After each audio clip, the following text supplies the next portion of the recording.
బ్రహ్మణ్యో బ్రహ్మకృద్బ్రహ్మ బ్రహ్మ బ్రహ్మ వివర్ధనః బ్రహ్మవిద్బ్రహ్మణో బ్రహ్మి బ్రహ్మజ్ఞో బ్రాహ్మణ ప్రియః.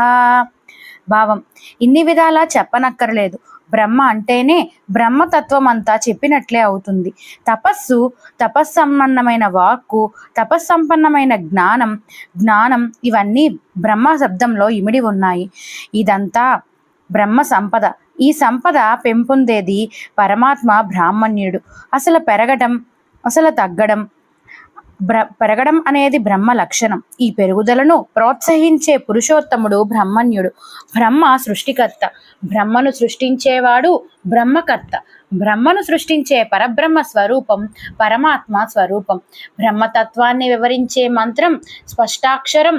ఉచ్చరించే కొద్దీ, స్మరించే కొద్దీ సిద్ధవాక్కు కూడా బ్రహ్మపరంగా వాడటం పరిపాటి.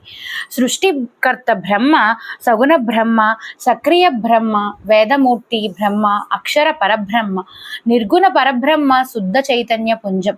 ఈ రెండింటినీ బ్రహ్మాండంలో పెంపొందించే బ్రహ్మీమయమూర్తి శ్రీ మహావిష్ణువు. బ్రహ్మపై సరస్వతి కోపించి అతని చేతిలోని సృష్టిదండాన్ని తన చేతిలో పెట్టుకున్నప్పుడు దిగులుపడ్డ బ్రహ్మయ్యకు మరో సృష్టిదండం ప్రసాదించిన వాడు మహావిష్ణువు. బ్రహ్మతత్వం తెలిసినవాడు కనుక ఆ తత్వం తెలిసిన బ్రహ్మవేత్తలన్నా బ్రాహ్మణులన్నా ఈ బ్రాహ్మీమూర్తికి చాలా ఇష్టం.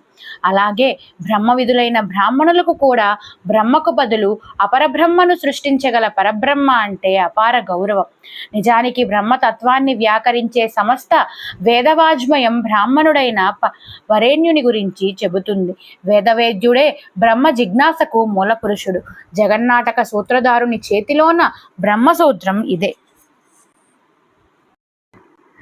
బ్రహ్మణ్యో బ్రహ్మకృద్బ్రహ్మ బ్రహ్మ బ్రహ్మ వివర్ధనః బ్రహ్మవిద్బ్రహ్మణో బ్రహ్మి బ్రహ్మజ్ఞో బ్రాహ్మణ ప్రియః. భావం: ఇన్ని విధాలా చెప్పనక్కర్లేదు. బ్రహ్మ అంటేనే బ్రహ్మతత్వం అంతా చెప్పినట్లే అవుతుంది. తపస్సు, తపస్సంపన్నమైన వాక్కు, తపస్సంపన్నమైన జ్ఞానం ఇవన్నీ బ్రహ్మ శబ్దంలో ఇమిడి ఉన్నాయి. ఇదంతా బ్రహ్మ సంపద. ఈ సంపద పెంపొందేది పరమాత్మ బ్రాహ్మణ్యుడు. అసలు పెరగడం, అసలు తగ్గడం, పెరగడం అనేది బ్రహ్మ లక్షణం. ఈ పెరుగుదలను ప్రోత్సహించే పురుషోత్తముడు బ్రహ్మణ్యుడు. బ్రహ్మ సృష్టికర్త, బ్రహ్మను సృష్టించేవాడు బ్రహ్మకర్త. బ్రహ్మను సృష్టించే పరబ్రహ్మ స్వరూపం పరమాత్మ స్వరూపం. బ్రహ్మతత్వాన్ని వివరించే మంత్రం స్పష్టాక్షరం. ఉచ్చరించే కొద్దీ, స్మరించే కొద్దీ సిద్ధవాక్కు కూడా బ్రహ్మపరంగా వాడటం పరిపాటి. సృష్టికర్త బ్రహ్మ